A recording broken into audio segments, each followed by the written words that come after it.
말씀의 제목이 앞에 화면에 있습니다. 함께 읽고 시작하겠습니다. 시작.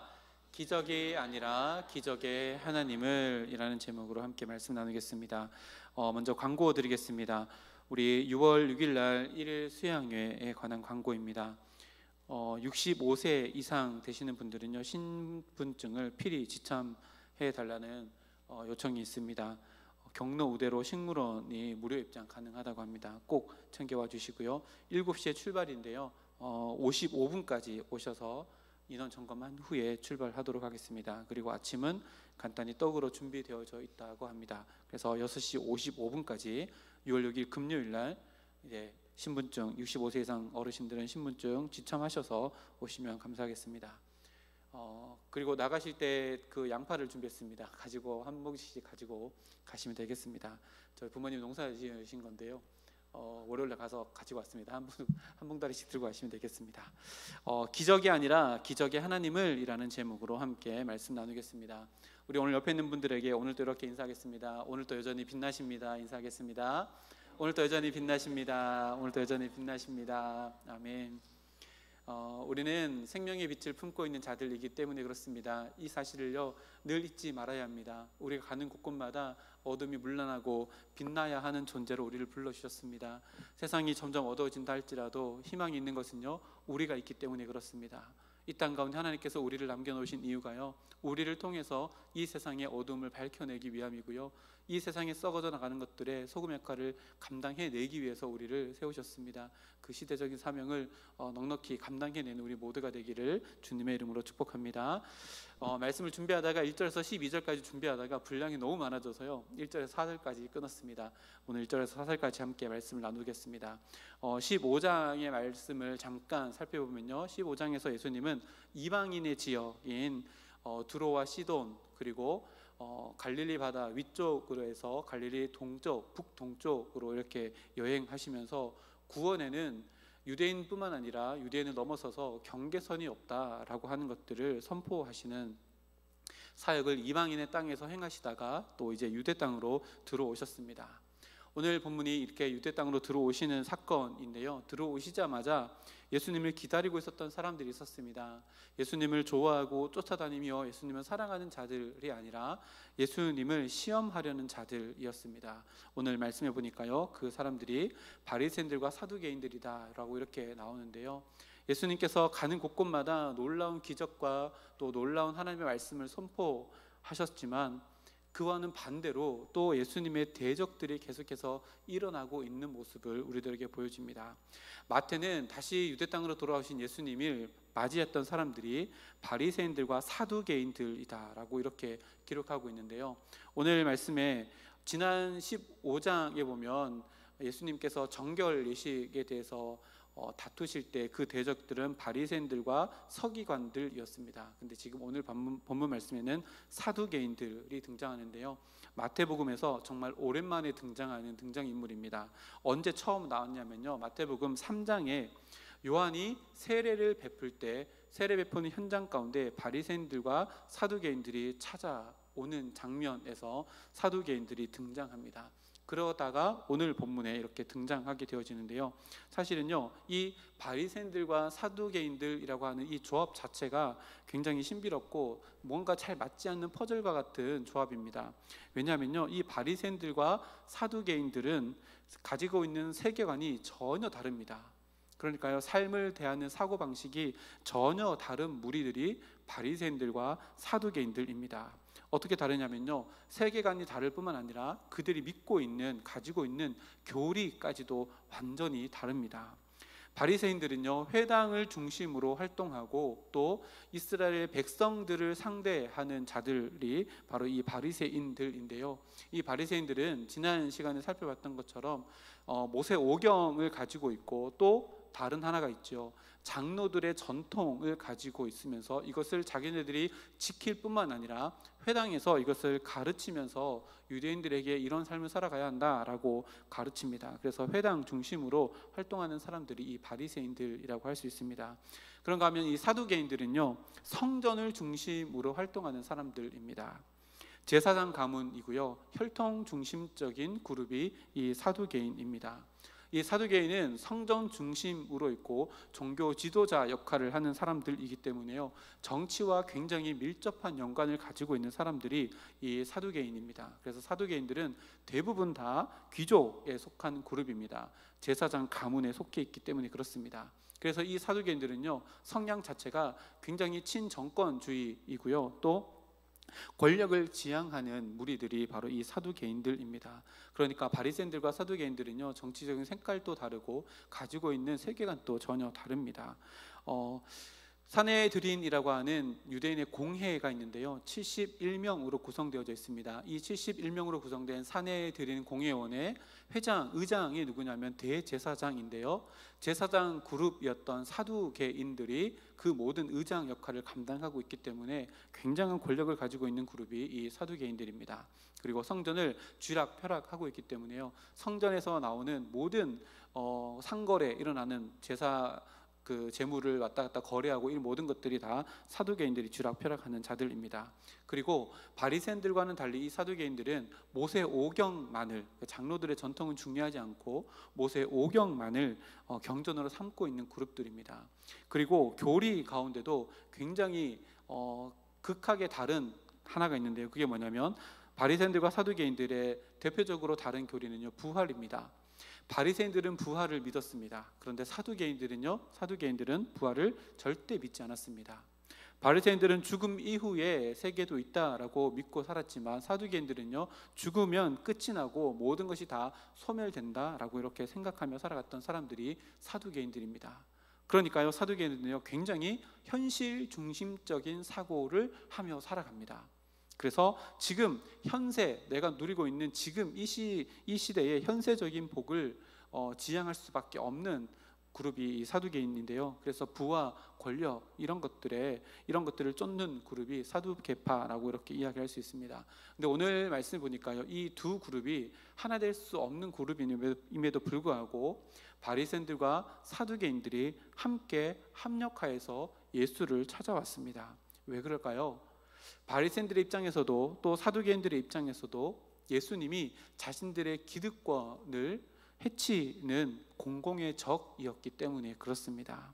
권력을 가진 자들은요, 그 권력에 대한 어떠한 도전도 용납하고 있지 않기 때문에 바리새인들에게도 율법을 재해석하는 예수님은 자신들의 기득권을 침해하는 대적이었고요, 사두개인들도 성전에 오셔서 성전 청결 사건이라든지 이런 것들을 통해서 성전을 무너뜨리겠다, 살만에 다시 세우겠다, 이런 것들을 통해서 자신의 기득권에 도전한다고 생각했기에 이 두 집단은 공동의 목표인 예수님을 공공의 적으로 삼고 지금 합력하여서 예수님 앞에 나온 겁니다. 나온 목적은요, 너무나도 분명합니다. 1절 말씀 보니까요, 예수님을 시험하기 위한 것입니다. 예수님을 시험하기 위해서 가지고 나온 것은 하늘로부터 오는 표적을 보이라 라고 하는 겁니다. 하늘로부터 오는 표적, 이 하늘이라고 하는 단어는요, 마태복음의 굉장히 중요한 단어 중에 하나입니다. 이 하늘이라고 하는 단어가 우라노스라고 하는 헬라어인데요, 그리고 히브리어로는 샤마임이라고 하는 이 단어인데요, 태초 하나님이 천지를 창조하시니라, 여기서 천지의 천이 샤마임이고요, 헬라어로는 우라노스입니다. 이 하늘은 우리가 보는 저 하늘의 창공을 의미하기도 하지만 성경에서 하늘이라고 하면요, 하나님이 거하시는 처소를 가리킵니다. 그래서 바리새인들과 사두개인들이 예수님 앞에 나와서 하늘로부터 오는 표적을 구했다는 것은 하나님께서 내려주시는 표적을 지금 우리 눈앞에서 보여달라라고 하는 의미입니다. 이 바리새인들과 사두개인들 모두가 다 모세 오경을 경전으로 가지고 있기 때문에요, 하나님께서 이 땅 가운데 보여주시는 대표적인 표적을 다 알고 또 믿고 있습니다. 그게 뭘까요? 광야 시대 때 매일 아침 하늘에서부터 내려진 만나와 같은 기적들입니다. 하늘에서 매일 아침 만나가 내렸고 이 초자연적인 현상을 자신들의 믿음의 손조들이 보았는 것을 그들도 알기에 예수님께 나와서 하늘로부터 내려오는 표적, 곧 만나와도 같은 놀라운 표적을 우리들에게 보여달라라고 이렇게 예수님을 시험합니다. 이것이 왜 예수님께 시험이 될까요? 예수님이 이것을 하실 수 없으셨을까요? 아니요, 하실 수 있으십니다. 그리고 하지 않을 권한도 예수님이 가지고 계십니다. 그런데 왜 이것이 예수님께 시험이 될까? 이렇게 한번 생각해 볼까요? 만약에 예수님께서 그들이 하늘로부터 오는 표적을 구하였기 때문에 그들이 생각했던 것과 유사한 기적을 일으켰다라고 생각해 보면, 그들의 눈앞에서 일어난 이 표적을 보며 바리새인들과 사두개인들이 예수님이 하나님의 아들이십니다, 우리의 구원자입니다 라고 이렇게 메시아로 받아들였을까요? 아니요, 절대 그렇지 않습니다. 만약에 또 이렇게 생각해 볼까요? 예수님께서 그런 기적을 눈앞에서 행하셨다면 받아들이지도 않을 뿐더러 자신들의 눈앞에서 일어난 기적을 자신들이 부인할 수는 없지만 자신들이 가진 권력과 기득권으로 예수님을 다른 사람들에게 오해시키고 곡해할 수 있는 힘은 있습니다. 이런 사건들이 앞에서도 있었지요. 마태복음 9장에 보면요, 예수님께서 이렇게 기적을 행하신 것은 귀신의 왕인 바알세불의 힘을 빌려서 이렇게 했다라고 모함하며 여러 언론 플레이를 했던 것들을 우리가 미리 알게 되어집니다. 그래서 예수님을, 자기네들은 이런 모든 계획들을 가지고 예수님 앞에 나온 것이지요. 근데 만약에 예수님께서 아무것도 하지 않으시고 그 자리를 그냥 떠나가셨다라고 하면 어떻게 될까요? 또다시 사람들에게 저 사람은 기적을 일으킬 수 없는 분이시다 라고 이렇게 이야기하며 예수님을 무리들에게서 떨어뜨릴 수 있는 또 무엇인가 실마리를 잡으려고 했을 것입니다. 그래서 예수님은요, 이렇게 할 수도 없고 저렇게 할 수도 없을 것이다 스스로 이렇게 생각하며 그들이 예수님을 또 시험에 빠뜨리게 되었다라고 생각했을 겁니다. 그런데요, 이 질문 자체가 너무나도 어처구니 없습니다. 왜 그럴까요? 예수님은요, 이미 수많은 하늘의 표적들을 충분히 행하셨을 뿐만 아니라 하늘로부터 내려오는 지혜의 말씀을 이미 충분히 그들에게 전했기 때문에 그렇습니다. 더 이상 더 많은 기적을 행할 필요가 없으셨다는 말입니다. 그래서 그들은 이미 예수님께서 행해 놓으신 하늘의 표적들, 이루어 놓으신 것들을 자기의 마음 가운데 품고 이것은 하나님께서 주신 권능으로만 할 수 있고, 이 권능을 예수님께서 행하셨다면, 또 이사야에 기록된 이런 기적들이 예수님을 통해 행하셨다면 예수님은 구원자일 수밖에 없다라고 그들이 받아들이고 인정하면 될 부분이지만, 예수님께 나와서 또다시 하늘의 표적을 보여달라라고 하는 것은요, 믿기 위함이 아니라 예수님을 시험하기 위한 것이라는 것이 너무나도 분명하게 드러나는 질문이 바로 이 질문입니다. 그래서 예수님은 이렇게 대답하십니다. 2절에서 3절 말씀인데요, 예수께서 대답하여 이르시되 너희가 저녁에 하늘이 붉으면 날이 좋겠다 하고 아침에 하늘이 붉고 흐리면 오늘은 날이 굳겠다 하나니 너희가 날씨는 분별할 줄 알면서 시대의 표적은 분별할 수가 없느냐. 예수님께서 기적을 행하셨어요, 안 하셨어요? 기적을 행하지 않으시고 그들의 질문에 잘못됐다는 것을 질타하십니다. 너희들은 눈에 보이는 이 날씨를 점칠 줄 알고 또 분별할 줄 알면서 지금 이 시대의 표적은 보지 못하느냐. 이게 무슨 말일까요? 날씨를 보면서 아침에 여명이 떠오르게 될지 어떻게 될지 너희들이 분명하면서 지금 너희들이 나를 통해서 일어나는 수많은 기적들과 선포되어진 말씀을 통해서 하나님 나라의 영적인 진정한 여명이 밝아오는 것은 너희들이 왜 깨닫지 못하고 있느냐라고 이렇게 질타합니다. 그러니까 예수님께서 지금 행하시는 말씀과 또 행하시는 기적들을 통해서 너희들이 진짜 보아야 할 것은 기적이 아니라 그 기적을 행하시는 하나님, 그분이 보내신 예수 그리스도 하나님의 아들 메시아를 보아야 하는데 왜 그것을 보지 못하느냐. 그들의 영적인 우둔함을 질타하십니다. 영적인 우둔함, 그리고 그 어두움에 있는 그들에게 예수님이 4절 말씀에요, 이렇게 기록합니다. 악하고 음란한 세대가 표적을 구하나 요나의 표적밖에는 보여줄 표적이 없느니라 하시고 그들을 떠나가시니라. 아멘. 그들을요, 먼저 악하고 음란한 세대라고 하나님 예수님께서 정의 내리십니다. 너희들이 나에게 와서 하늘의 표적을 구하는 것은 믿기 위함이 아니라 나를 올무에 넘어뜨리려고 하기 위함이다. 그래서 너희들은 악하고 음란한 세대다. 근데 그 악하고 음란한 세대가 표적을 구하냐? 그러면 내가 보여줄 표적은 이미 구약에서 나타난 표적인 요나의 표적밖에 없다라고 하시면서요, 참 재밌습니다. 표적을 행하신 것도 아닌데 안 행하신 것도 아닙니다. 이미 행하신 표적을 그들에게 제시해 주셨을 뿐이시죠. 그래서 그들에게는요, 이 예수님의 대답으로 어떠한 말도 할 수 없게 만드셨습니다. 근데 이 요나의 표적이요, 여기서만 등장하는 것이 아니라 마태복음 12장 39절 또 40절 말씀에도 이 요나의 표적이 등장합니다. 비슷한 상황이었는데요, 바리새인들과 서기관들이 찾아와서 예수님에게 똑같이 표적을 보여달라라고 했을 때 예수님께서 이렇게 말씀하십니다. 예수께서 대답하여 이르시되 악하고 음란한 세대가 표적을 구하나 선지자 요나의 표적밖에는 보일 표적이 없느니라. 요나가 밤낮 사흘 동안 큰 물고기 뱃속에 있었던 것 같이 인자도 밤낮 사흘 동안 땅속에 있으리라. 아멘. 이 바리새인들과 서기관들이 찾아왔던 마태복음 12장에서도 동일하게 요나의 표적을 이야기하면서요, 이때는 한 가지를 더 추가해서 말했는데 40절 말씀을 보니까 요나가 밤낮 사흘 동안 큰 물고기 뱃속에 있었던 것처럼 나도 그렇게 될 것이다. 무엇을 이야기할까요? 예수님의 십자가의 사건 이후에 죽으심 사건 이후에 부활의 사건이 이 요나의 사건 가운데 또 예시되어져 있다라고 하는 것을 보여줍니다. 그래서 요나의 사건은요, 예수님의 십자가와 또 부활의 사건을 상징하는 구약의 사건이다라고 12장에 먼저 말씀해 주셨습니다. 근데 오늘 본문은요, 조금 다른 느낌으로 이 요나의 표적을 예수님께서 제시하셨습니다. 그게 뭐냐면요, 요나가 어떤 사역을 했지요? 니느웨에 가서, 예수를 믿지 않는 니느웨에 가서 심판을 선포하고 너희가 이 심판을 받지 않기 위해서는 회개해야 된다라고 선포했더니 니느웨에서 대각성 운동이 일어나고 하나님께 회개해서 니느웨가 구원받았다라고 하는 표적이 요나의 표적입니다. 그러니까 요나의 두 가지 표적이 있는 거죠. 예수님의 십자가와 부활의 사건이 요나의 표적 안에 담겨져 있고, 또 하나는 심판받아 마땅하지만 회개하면 하나님께서 구원을 주신다라고 하는 표적이 요나의 표적입니다. 지금 오늘 본문에서는요, 이 두 번째 의미로 바리새인들과 사두개인들에게 요나의 표적을 제시합니다. 그래서요, 예수님은 하늘의 표적을 직접 목격하느냐 그렇지 않느냐가 중요하지 않다는 거예요. 왜요?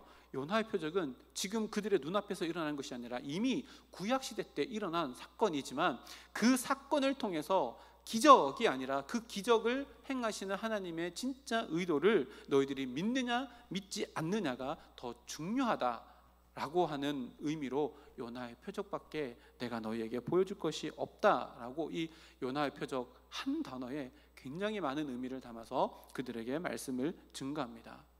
이 짧은 대화 속에서요, 바리새인들과 서기관들이 보지 못하는 것, 그리고 예수님께서 그들에게 보여주시는 것 사이에 굉장히 넓은 간격이 보여집니다. 지금은요, 그들 앞에서, 눈앞에서 예수님께서 행하시는 수많은 기적들, 그들이 직간접적으로 다 경험했던 것들입니다. 그러나 기적은 보았을지 모르나 기적을 행하신 하나님의 진짜 의도는 보지 못하고 있고, 기적을 행하신 하나님은 그들은 보지 못하고 있다는 것을 이 사건을 통해서 바리새인들과 서기관들의 모습을 드러내시고, 예수님은 그런 그들에게 너희들이 기적이 아니라 기적을 행하신 하나님, 그리고 그 하나님이 왜 기적을 행하셨는지 그 의미를 알아야 한다라고 이렇게 짧은 대화를 통해서 잘 보여주십니다. 기적을 보느냐, 기적을 행하신 하나님을 보느냐는요, 완전히 다른 인생을 살아가게 됩니다. 예수님께서 하루는 길을 가다가 길가에서 구걸하는 거지 맹인 바디메오를 고쳐준 사건이 있습니다. 이 거지 맹인 바디메오는 예수님께서 고쳐주시는 기적을 직접 경험하였습니다. 그 이후에 바디메오는 어떤 인생을 살았을까요? 성경이에요. 마가가 이렇게 기록합니다. 마가복음 10장 52절 말씀 우리 앞에 화면에 있는데요, 함께 읽어보겠습니다. 시작.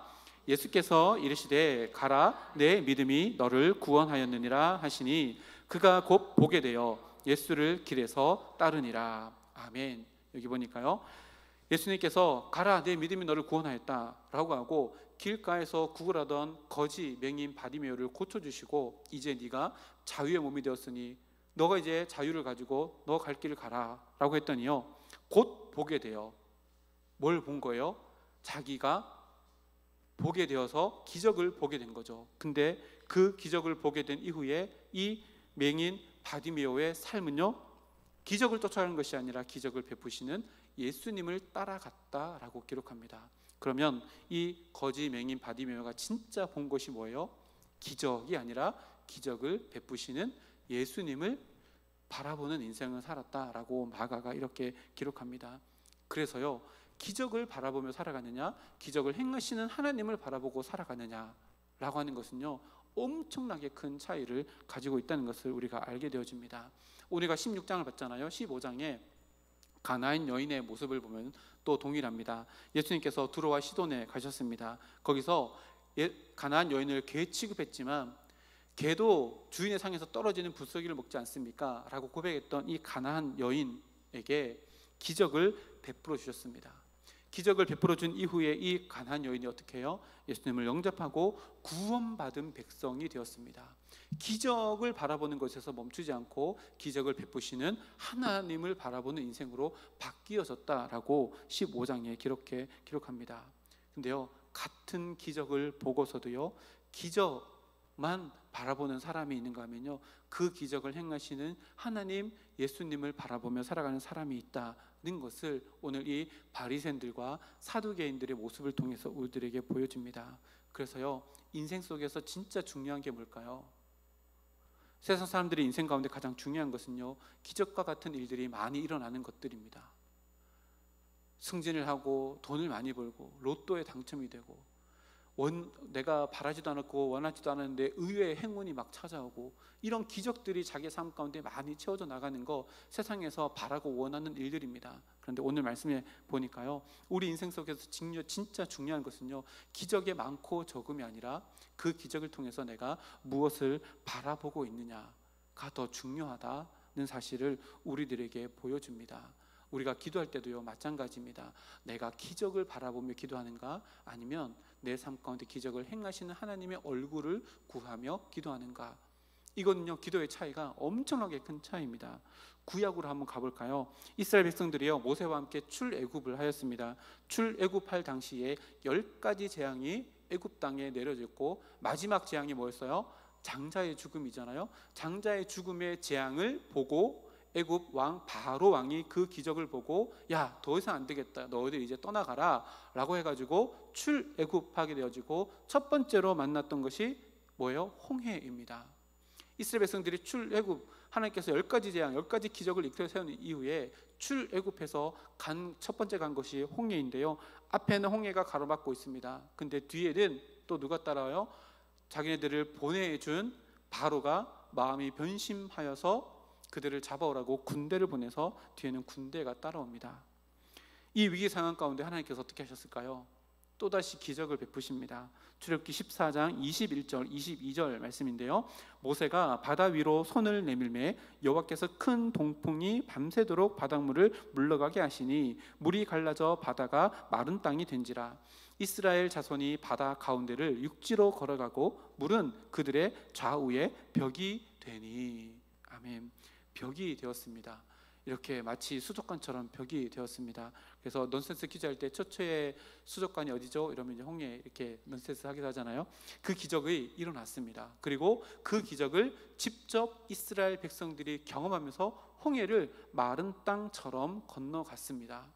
그래서 건너가고요, 따라오던 애굽의 그 군대들은 다 수장되어지는 사건이 있고, 그렇게 해서 길을 걸어가는데 3일 길을 걸어갑니다. 출애굽기 15장 22절에서 23절 말씀에 모세가 홍해에서 이스라엘을 인도하며 그들이 나와서 수르 강야로 들어가서 거기서 사흘 길을 걸었으나 물을 얻지 못하고 마라에 이르렀으니 그곳 물이 써서 마시지 못하겠으므로 그 물을 마라라 하였더라 라고 기록합니다. 자, 홍해도 물이죠.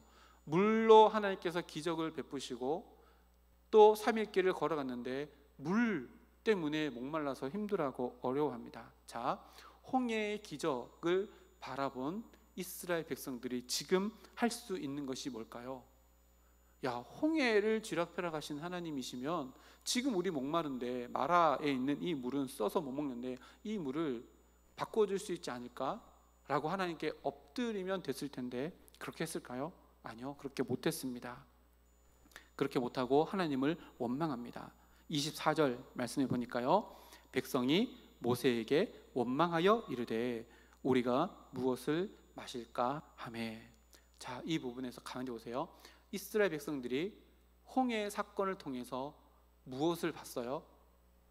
갈라진 바다는 보았지만 갈라놓으신 하나님은 보지 못했다는 것이 요 3일 뒤에 요 사건을 통해서 경험되어집니다. 그때 하나님을 봤더라면, 기적이 아니라 기적을 베푸시는 하나님을 보았더라면, 똑같이 물 때문에 어려움 겪고 있는 지금 이 순간에서 하나님, 그때 홍해를 가르신 하나님이시지 않습니까? 우리에게 이 물을 마실 수 있는 물로 바꾸어 주십시오 라고 기도했을 터인데, 홍해, 자기의 오감을 짜릿하게 하는 그 기적은 바라보았지만 자기의 영혼까지도 책임져 주시는 하나님은 그 기적을 통해서 보지 못했던 겁니다. 그런데요, 그 순간 하나님을 찾는 한 사람이 있었는데 그 사람이 바로 모세입니다. 모세는요 25절 말씀에 이렇게 기록합니다. 25절 말씀에 모세가 여호와께 부르짖었더니 여호와께서 그에게 한 나무를 가리키시니 그가 물에 던지니 물이 달게 되었더라. 거기서 여호와께서 그들을 위하여 법도와 율례를 정하고 그들을 시험하실세. 보세요, 모세가 여호와께 부르짖었습니다. 요한은 그때 무엇을 본 거예요? 하나님을 본 겁니다. 홍해를 가르는 기적, 그 기적에 자신의 시선을 빼앗긴 것이 아니라 홍해를 가르신 하나님께 모세의 시선은 고정되어 있었고, 동일하게 시험이 다가왔을 때에 하나님을 바라봤던 모세의 모습이 이렇게 25절 말씀에 기록되어져 있습니다. 눈으로 만족되어지고 인간의 오감으로 만족되어지는 기적은요, 그래서 유통기한이 며칠이에요? 3일입니다. 홍해의 기적을 보고도요 3일 이후에 똑같이 하나님을 원망하고 자기의 삶을 원망합니다. 그저 눈으로 우리의 오감으로 체험하는 기적은요 3일 지나면요 그 효력이 없어집니다. 그러나 그 기적을 행하시는 하나님을 바라본다면 하나님이 영원하시기에 영원한 하나님의 기적 가운데 있는 놀라운 은혜를 경험하게 될 것이라는 것을 구약시대 이 홍해 사건을 통해서도 우리들에게 보여집니다. 그래서요 우리가 정말로 기도해야 할 것은요 기적이 아닙니다. 하나님, 나에게 이런 기적을 보여주십시오 가 아니라요, 하나님, 매 순간순간마다 내가 하나님을 발견할 수 있도록 도와주십시오 라고 기도하는 것이요 진정한 기도입니다. 하나님은요 우리가 하나님이 주실 수 있는 그 무엇을 바라보며 살기를 원치 않으십니다. 하나님이 우리에게 주실 수 있는 그 무엇만 바라보고 살아가는 것이 아니라 하나님을 바라보며 살아가기를 원하십니다. 이것이요 성경 전체의 이야기입니다. 그래서 시편의 많은 기자들이 어떻게 기도해요? 주의 얼굴 보기를 원합니다. 주의 얼굴 보기를 원합니다 라고 기도합니다. 왜요? 주님의 얼굴, 주님과 대면하는 그 모든 온전한 관계 속에서 우리 가운데는 진정한 만족이 있을 수 있으며 평안이 있을 수 있기 때문입니다. 우리가 신앙생활이 이렇게 날이 가면 날이 갈수록 기적을 구하는 기도에서 기적을 베푸시는 하나님, 기적이 아니라 기적을 베푸시는 하나님으로 더 본질에 충실한 신앙생활이 되는 우리 모두가 되기를 주님의 이름으로 축복합니다. 마지막으로요, 마태는요 예수님께서 바리새인들과 사두개인들과 이런 짧은 대화가 있은 이후에 예수님의 행동을 너무나도 선명하고 분명하고 또 강조하고 이렇게 기록하는데요 4절 하반절에 보면 어떻게 기록하고 있냐면 그들을 떠나가시니라, 그들을 떠나가시니라 라고 기록합니다.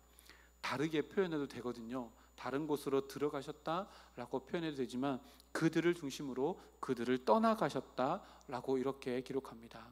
마태의 복음에서요 들어가시다, 떠나가시다라고 하는 표현이 자주 나오는데요 이 굉장히 중요합니다. 앞에 본문에 보면요 가나안 여인을 만나기 위해서 두로와 시돈으로 들어가셨다라고 하는 표현이 있습니다. 근데 오늘은요 바리새인들과 사두개인들에게서 떠나가셨다라고 이렇게 기록합니다. 그래서 떠나가심과 들어가심, 이것이요 굉장히 대조를 이루고 있는데요 15장 21절 말씀에 보면 예수께서 거기서 나가사 두로와 시돈 지방으로 들어가시니, 거기서 나가사, 거기서는 유대인의 땅입니다. 유대인의 땅에서 나가사 두로와 시돈 지방으로 들어가시니, 선명한 대조를 이루면서요 들어가신 것과 나가시는 것을 굉장히 마태는 이렇게 잘 이렇게 합쳐서 대조 모습으로 보여줍니다. 그리고 예수님께서 무엇을 의도하고 계시는지를 이렇게 우리들에게 보여주는데요. 오늘 본문 말씀에서도 예수님을 그들을 떠나가셨다라고 하는 표현으로 무엇인가를 강조하는데요. 그게 뭘까요? 예수님에 대한 수락과 거절, 포용과 배척, 그리고 환대와 냉소를 선명하게 구분하는 겁니다. 예수님을 수락하는 곳에서는요, 예수님이 얼마든지 들어가시고요, 그것이 이방 땅이라도 할지라도 들어가시고요, 예수님을 포용하는 곳, 환대하는 곳이라면 예수님은 배단이 빈민촌이라도 예수님은 쫓아가시고요, 세리의 집, 모두가 다 죄인이고 부정한 곳이랄지라도 예수님이 수용하는 자리라면 예수님은 어디든지 가시는가 하면 예수님을 거절하고 배척하고 냉소하는 자들에게서는 떠나가시니라 라고 기록하면서요, 마태가 예수님을 기준으로 예수님을 품느냐, 예수님을 버리느냐, 예수님을 배척하느냐, 예수님을 포용하느냐, 예수님께서 냉소적이냐, 예수님을 환대하느냐에 대한 다른 인생이 펼쳐지게 될 것이다 라는 것을 이렇게 마태가 표현합니다. 이렇게 한번 표현해 볼까요? 유대 지도자들은요, 바리새인들과 사두개인들은요, 예수님께 표적을 구함으로 예수님을 거절합니다. 그런데 예수님은요, 요나의 표적을 그들에게 행하시며 그들을 거절하십니다. 예수님을 거절하는 자에게는 하나님으로부터 거절과 배척 그리고 냉소함을 받게 될 것이다 라고 하는 경고의 메시지를 그들을 떠나가시니라 라는 말씀으로 이렇게 마태가 기록해 놓고 있습니다. 그래서요, 오늘 하루를 살아가며 내 삶에 얼마나 예수님을 내 마음가운데 품고 살아가며 예수님을 바라보며 살아가는가는 너무나도 중요한 우리의 인생의 삶이다라는 것을 우리에게 보여줍니다. 여러분, 우리의 삶 매 순간 기적이라는 것을 고백할 수 있으십니까? 오늘이 우리에게 기적이다. 저는 제 사무실에 있다가 물을 뜨러 가려면 옆에 이제 카페로 가서 정수기에 물을 뜨잖아요. 물 뜰 때 정말 자주 이런 생각해 봅니다. 야, 물은 진짜 신기하다. 색깔도 없고 냄새도 없고, 물맛 좋다라고 하지만 물맛 원래 무슨 맛이 없는 거잖아요. 맛도 없는데 이게 없으면 인간이 살 수 없다니. 인간이 먹고 마시는 것 중에 가장 신비로운 게 이 물이 아닐까? 야, 근데 이거를 먹고 마시는 우리의 신체에는 내가 알지도 못하는 정말로 작은 핏줄들 하나하나, 세포 하나하나, 신경 하나하나가 완벽하게 조화를 이루어서 내 몸을 이루고 있다. 이거 진짜 너무 신기하다, 너무 신비롭다라고 하는 생각을 정말 자주 하는데요. 근데 이런 신비로운 이것들을 가지고 내가 하나님을 찾고 있고 하나님을 믿고 있고 이런 것들이 너무너무 신기하고 진짜 이건 기적이 아니면 일어날 수 없는 일이다라고 물두러 갈 때마다 종종 생각을 합니다. 그리고요, 내가 살아가는 오늘 하루라고 하는 시간 가운데 내가 눈에 보이는 모든 것들, 그리고 내가 이해하지 못하고 깨닫지 못하는 그 모든 것들도 다 하나님의 섭리 아래에 있다면 지금 내가 모든 보는 것들 가운데 하나님의 손길이 있다는 것인데, 야, 이러면 내가 눈에 보는 거, 내가 경험하는 이 모든 것들이 다 기적이 아닐 수 없다 라고 생각되어지면요, 진짜 오늘 하루가 너무너무 소중하고 시간을 헛되어 보낼 수도 없을 뿐더러 정말로 오늘 하루가 하나님께서 나에게 주시는 가장 보배로운 시간이며 하나님의 선물이다라는 것을 고백할 수밖에 없게 되어집니다. 오늘 하루를 기적으로 만들어주신 기적의 하나님을 오늘 내가 바라보며 살아가는가? 아니면 이 세상에서 마치 베데스다 연못에서 가끔 먼저 가야지만 얻을 수 있는 기적만을 바라보며 살아가는가? 이것은요, 오늘 하루의 삶이 영원과 맞닿아 있는가, 아니면 이 세상에 끝나는 인생으로 치부되어지는 삶을 살아가는가, 너무나도 다른 인생이다는 것을 오늘 1절에서 4절까지 이 짧은 본문을 통해서, 그리고 마지막 경고, 그들을 떠나가시니라. 뭐요? 기적만 추구하고 살아가는 자들은 주님께서 떠나가시니라. 그러나 기적 안에 담겨진 진짜 하나님을 바라보며 살아가는 자들은요, 맹인 바디메오가 그랬던 것처럼 예수를 쫓아가는 인생을 살아가며, 예수를 쫓아가는 인생은 어디까지 가요? 영원토록 함께합니다. 이것이 진짜 은혜입니다. 그래서요, 기적을 추구하며 살아갈 것이 아니라 기적의 하나님을 추구하며 살아가는 오늘이 되어질 때요, 진짜 값진 인생이며 진짜 의미 있는 인생이며 하나님께서 우리에게 주시고자 하시는 인생이 바로 이것이라는 것을 오늘 말씀을 통해 깨닫는 우리 모두가 되기를 소망합니다.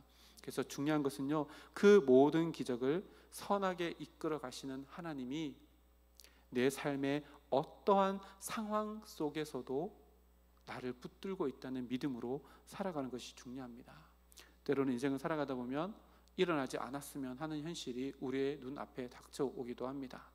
그리고요, 생각지도 않았는데, 그리고 원하지도 않았는데 찾아오는 불행한 일들도 우리의 삶 가운데 찾아오기도 합니다. 근데 그 모든 것들을요, 하나님의 섭리 아래에 있다. 그리고 하나님은 선하시다. 그리고 그 선하신 하나님은 살아계실 뿐만 아니라 나를 사랑하신다 라는 것을 믿어지면 오늘 하루 기적이 없다 할지라도 기적의 하나님이 기적 같은 인생으로 우리를 이끌어 가심이 믿어지는 것, 이것이 진짜 주님께서 우리에게 주시고자 하시는 선물이라는 것을 깨달아 아는 우리 모두가 되기를 주님의 이름으로 축복합니다. 기적이 중요한 것이 아니라요, 기적의 하나님을 찾는 것이 더 중요합니다. 이것을 우리 마음 가운데 감고 또 세상 가운데로 나아가 기적을 찾아다니며 쫓아가는 것이 아니라 내 안에 이미 기적을 만들어 주신 그 기적의 하나님을 찾고 찾는 우리 모두가 되기를 주님의 이름으로 축복합니다. 함께 기도하겠습니다.